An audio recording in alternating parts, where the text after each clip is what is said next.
दोस्तों हूँ छूं मुकेशभाई અને આપણી જોડે આજે જોડાઈ ગયા છે સેવાપ્રેમી વ્યક્તિ સંજયભાઈ।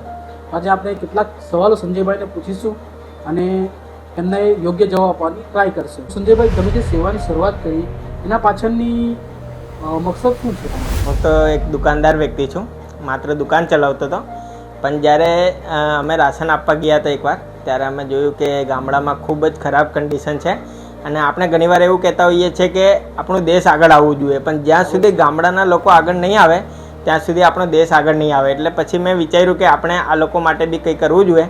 તમારી સોશિયલ મીડિયાથી કેટલી ઇન્કમ થઈ ગઈ? હું વિડીયો બનાવું છું મારા શોખ માટે। ઘણા બધા લોકોના આ સવાલ હોય છે કે સંજયભાઈ, તમે સોશિયલ મીડિયાથી ખૂબ કમાવો છો। ફેસબુકમાંથી મને આ વખતે ઇન્કમ થઈ હતી તે 2200 રૂપિયાની ઇન્કમ હતી 4 મહિનાની, એટલે એનાથી વધારે તો હું સેવાની પાછળ ખર્ચી નાખતો હોઉં છું। એટલે હમણાં મને સોશિયલ મીડિયાની કોઈ ઇન્કમ નથી થતી। જો ભવિષ્યમાં કોઈ સોશિયલ મીડિયાની ઇન્કમ થશે તો એનાથી સેવાકીય કાર્ય જ થશે। તમારી પર આરોપ લગાવવામાં આવે છે કે તમે જે સેવાકીય કાર્ય કરી રહ્યા છો એ તમારા બિઝનેસના પ્રોફિટ માટે કરી રહ્યા છો, તમારા પર્સનલ પ્રોફિટ માટે કરી રહ્યા છો। એવું નથી હોતું। પહેલાં હું જ્યારે વિડીયો બનાવતો હતો ત્યારે હું ખાલી બિઝનેસ માટે વિડીયો બનાવતો હતો। ત્યારથી હું સેવાકીય કાર્યમાં જોડાયો છું ત્યારથી મારી દુકાનનું ગ્રોથ પર હું એટલું વિચારી નથી શકતો। જે હું એક સિસ્ટમ બનાવી હતી તેનાથી જ અમારી દુકાન ચાલી રહી છે। હવે હું એક્સ્ટ્રા એમાં દુકાનમાં કંઈ પણ સમય નથી આપી શકતો। સંજયભાઈ, 4 વર્ષની અંદર તમારી દુકાનની ગ્રોથ ઘણી થઈ ગઈ છે, તો અમે જોયું હતું કે તમારી દુકાન એક તાડપત્રીની અંદર હવે એક મોટો મોલ બની ગયો છે, તો એની પાછળનું રીઝન શું છે? આ આખું આપણું જે આજુબાજુનું વાતાવરણ હોય છે તે આપણે પોઝિટિવ થઈ જાય છે જ્યારે આપણે નીતિ નિયમથી ચાલીએ છીએ, સારા વ્યવહારથી ચાલીએ છીએ, આપણે ઈમાનદારીથી ચાલીએ છીએ, ત્યારે આસપાસના વિસ્તારના જે કોઈ આપણા ટચના વ્યક્તિઓ હોય છે તે આપણને સપોર્ટ કરવા લાગી જાય છે અને એ સપોર્ટના લીધે જ મેં અહીંયા તક પહોંચી શક્યો છું। સંજયભાઈ, હવે આ સેવાકીય કાર્ય કરીને એક મોટી ટીમ બનાવી તમારો શું ઈરાદો છે? કે કોઈ પોલિટિકલ પાર્ટીમાં જોડાવવું છે કે પછી કોઈ ચૂંટણી લડવી છે? આ ટીમ બનાવી છે એના માટે, કારણ કે ઘણા બધા ગામડાઓમાં લોકોને તકલીફમાં હોય છે ત્યારે એ લોકો મને ફોન કરતા હોય છે, કારણ કે કોઈ બી ગામડામાં કોઈ એવો વ્યક્તિ નથી જે આવી રીતના કોઈના માટે ઊભું રહી કાં તો સમય આપી શકે। કોઈ બી વ્યક્તિ મદદ માટે એવા જ વ્યક્તિની મદદ કરવાનું વિચારતો હોય છે જે એનો સમાજનો હોય। સમાજની બહાર જઈને કોઈ બી કોઈની મદદ કરવાનું નથી વિચારતું હોતું ને અમુક સમાજ એટલા નીચે હોય છે કે એમની મદદ માટે કોઈ વ્યક્તિ આગળ જ નથી આવતું। તો મેં વિચાર્યું કે આપણે એક એવી ટીમ બનાવીએ જે કોઈ બી સામાજિક ભેદભાવ ન રાખે, કોઈ પણ વ્યક્તિની મદદ માટે તરત જ હાજર થઈ જાય। તો એ હિસાબે મેં એક ટીમ બનાવી રહ્યો છું કે આપણા બારડોલીના આસપાસના વિસ્તારમાં કોઈ બી જરૂરિયાતમંદ વ્યક્તિ હોય તો એને મદદ આપણે પહોંચાડી શકીએ। સરસ, ખૂબ સરસ કામ છે સંજયભાઈ તમારું। તો સંજયભાઈ, તમારી જે સેવાકીય કાર્ય છે એની અંદર સેવા માટે જે વ્યક્તિને તમે પસંદ કરો છો એનો ક્રાઇટેરિયા શું છે?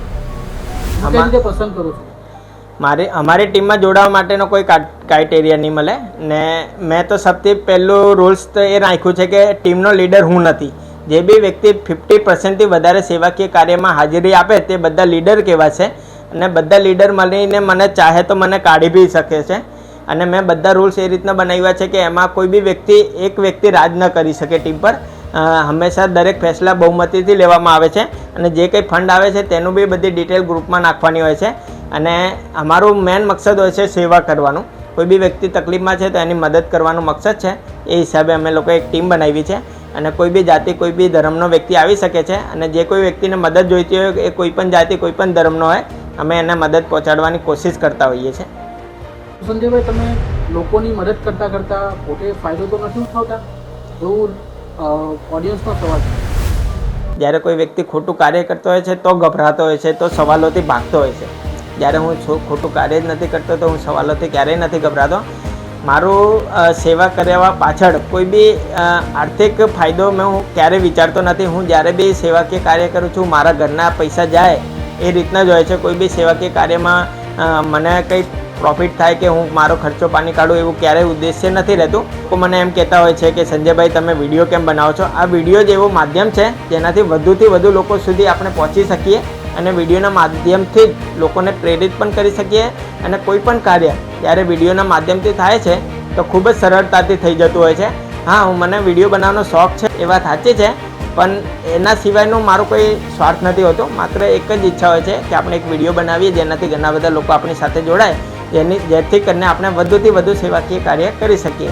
એના સિવાય તમને ક્યારેય પણ એવું લાગે કે સંજયભાઈ કોઈ પણ વસ્તુમાં કોઈ સ્વાર્થ કરી રહ્યા છે તો તમે બેઝીઝક એ સવાલ મને પૂછી શકો છો તમે કોમેન્ટમાં નાખી શકો છો, તમે મેસેજમાં નાખી શકો છો.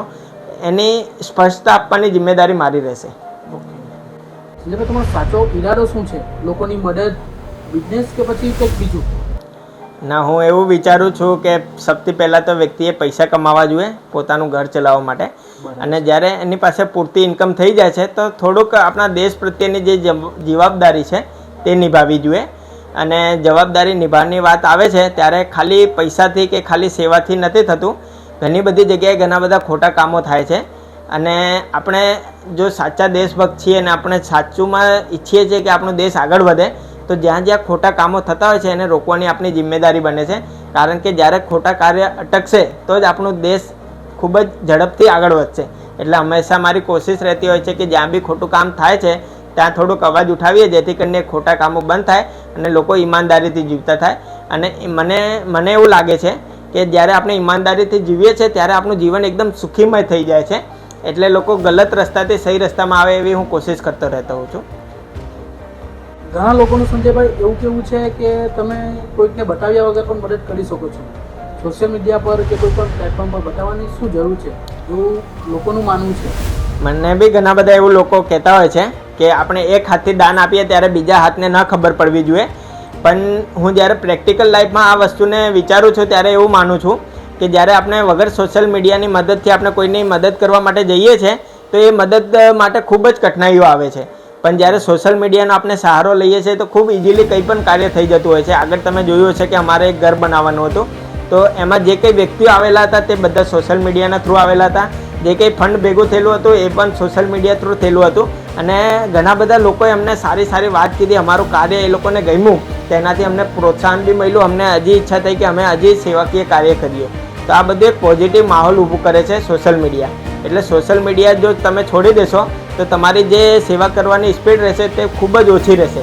પણ જ્યારે તમે સોશિયલ મીડિયાને સાથે લઈને કોઈ બી કાર્ય કરશો તો તમને ખૂબ જ સ્પીડ વધી જશે. જ્યારે તમે તમારા જીવનમાં 1 કે 5 ઘર બનાવતા હશો તો જો જ્યારે સોશિયલ મીડિયાની મદદ લેશો ત્યારે 100 થી 150 ઘર બનાવી શકશો. કહેવાનો મતલબ તમારો એવો છે કે તમારી મદદ કરતા વિડીયો જોઈને બીજા ઘણા લોકો પ્રેરાય એ કરવા માટે. હા, ઘણા બધા લોકો કાર્ય કરવા માટે પ્રેરિત થાય છે. જે વ્યક્તિ સક્ષમ હોય છે તે આગળ આવે છે આપણી મદદ કરવા માટે. કોઈ શારીરિક શ્રમ માટે આગળ આવે છે, કોઈ આર્થિક રીતે આગળ આવે છે. એટલે કોઈ પણ સેવાકીય કાર્ય ખૂબ જ ઝડપમાં થઈ જતું હોય છે. કહેવાનો મતલબ એવો છે કે કોઈ વ્યક્તિ એવું ના કે સંજયભાઈ એકલા કરે. સંજયભાઈ બધાને લઈને ચાલે છે અને બધાને ટીમવર્કથી કામ કરે છે. હા, ટીમવર્ક વગર કોઈ પણ કાર્ય શક્ય નથી.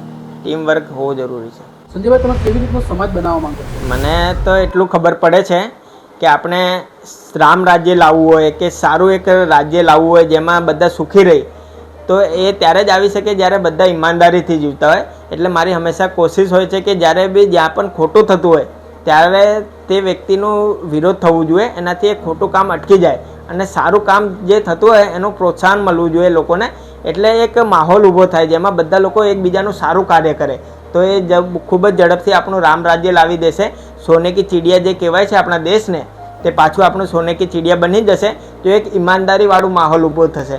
ને એ ત્યારે જ થશે જ્યારે કોઈ પણ વ્યક્તિ ખોટું કાર્ય કરતો હોય ત્યારે લોકો એનો વિરોધ કરશે, ત્યારે ખોટું કામ કરવાવાળા લોકો ઓછા થશે અને સારું કામ કરવાવાળા લોકો વધી જશે.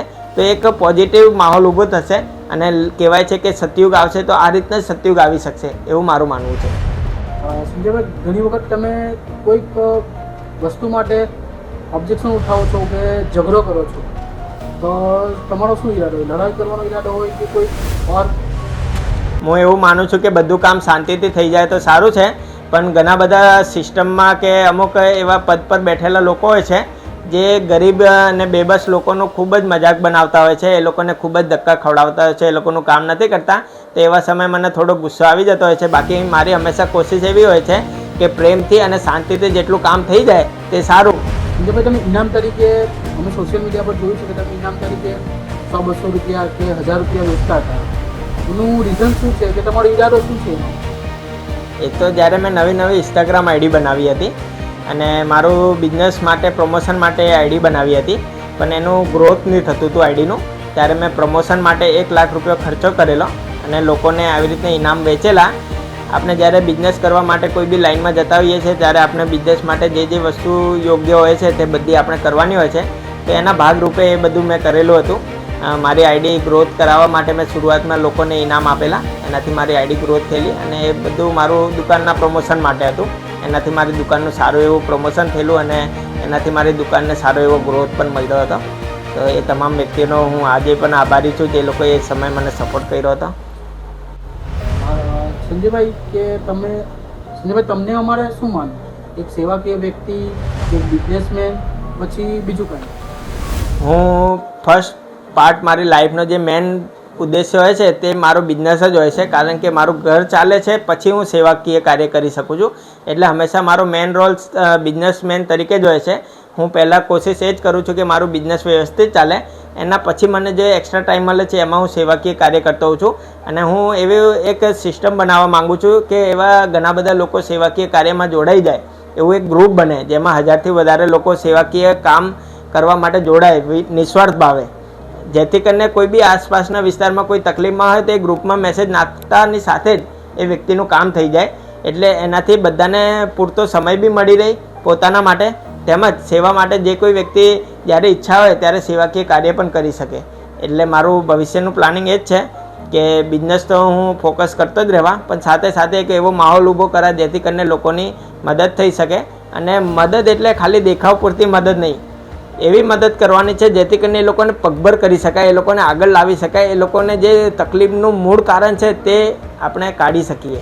તો મારી એ કોશિશ રહેશે કે હંમેશા કે લોકોની જે તકલીફ મૂળમાં છે તેને કેવી રીતના બહાર કાઢીએ. સંજયભાઈ, તમે કઈ પોલિટિકલ પાર્ટીને સપોર્ટ કરો છો કે પછી તમારા ફેવરિટ નેતા કોણ છે? પહેલી વાત છે, જ્યારે પોલિટિકલ પાર્ટીની વાત કરીએ તો હું કોઈ પણ પોલિટિકલ પાર્ટીને પસંદ નથી કરતો. એના પાછળનું કારણ છે કે કોઈ પણ એક પોલિટિકલ પાર્ટીમાં એક વ્યક્તિ નથી હોતો, ઘણા બધા વ્યક્તિઓ હોય છે અને બધા જ વ્યક્તિઓ સારા હોય એવું શક્ય નથી હોતું. ઘણા બધા વ્યક્તિ ભ્રષ્ટાચારી હોય છે, ઘણા બધા રેપિસ્ટ હોય છે, ઘણા બધા લોકો ખોટા કાર્ય કરવાવાળા હોય છે. એટલે હું કોઈ પણ પોલિટિકલ પાર્ટીને સપોર્ટ નથી કરતો. હા, વાત કરીએ નેતાની તો મને ઘણા બધા નેતાઓનું કામ ગમે છે. એના પાછળનું કારણ એવું હોય છે મુકેશભાઈ કે આપણા દેશમાં જે કરપ્શન જો હટી જાય ને તો આપણો દેશ ખૂબ જ ઝડપથી આગળ વધી શકે એમ છે. કારણ કે આપણના દેશને ડૂબાડવામાં કરપ્શન જ બહુ મોટો રોલ નિભાવે છે. અને કરપ્શનની વાત કરીએ આપણે તો જેમ કે કોઈ સ્કૂલમાં ટીચરો બનાવતા નથી, એનું પાછળનું કારણ હોય છે કરપ્શન. જ્યારે આપણે આધાર કાર્ડ કે કોઈ પણ કામ માટે સરકારી વિભાગમાં જતા હોઈએ છીએ તો એ આપણું કામ સમયસર નથી થતું, એના પાછળનું કારણ હોય છે કરપ્શન. આપણે જ્યારે રસ્તા પર આપણને કોઈ ટ્રાફિક પોલીસ પકડી કાઢે છે તો પૈસા ઉઘરાવે છે, એના પાછળનું કારણ હોય છે કરપ્શન. એટલે આ કરપ્શન એવું મૂળ છે જે એકવાર હટી જશે ને તો આપણો દેશ ખૂબ જ ઝડપથી આગળ વધી શકશે. તો હું હંમેશા કરપ્શનના વિરોધમાં વિડીયો બનાવતો હોઉં છું, લોકોને જાગૃત કરતો હોઉં છું કે આપણે કરપ્શનનો વિરોધ કરવો જોઈએ જેથી કરીને કરપ્શન અટકી શકે, ઓછું થઈ શકે. તો સંજયભાઈ, તમે જે પણ સેવાકીય કાર્ય કરો છો એની અંદર તમને સમસ્યા શું આવે છે? સમસ્યાની વાત કરીએ તો ઘણી બધી સમસ્યાઓ આવતી હોય છે, પણ અમે લોકો સમસ્યાને ધ્યાન નથી આપતા. તો હંમેશા કામ હોય છે કે જે આપણું ગોલ છે, આપણું જે ઉદ્દેશ્ય છે એના પર જ આપણે ધ્યાન આપીએ. આવા બધા નેગેટિવ પોઈન્ટ આવતા રહે છે, આપણે એના પર ધ્યાન ના આપવું જોઈએ. તો મિત્રો, સંજયભાઈને મળીને આપણને ખૂબ જ આનંદ થયો. સંજયભાઈને આપણે ઘણા જે વ્યક્તિઓ સવાલ કરે છે આપણે એમને પૂછ્યા અને એમણે યોગ્ય જવાબો પણ આપ્યા. હજી પણ તમારા મનમાં કોઈ સવાલ હોય તો તમે કોમેન્ટ બોક્સમાં જણાવી શકો છો.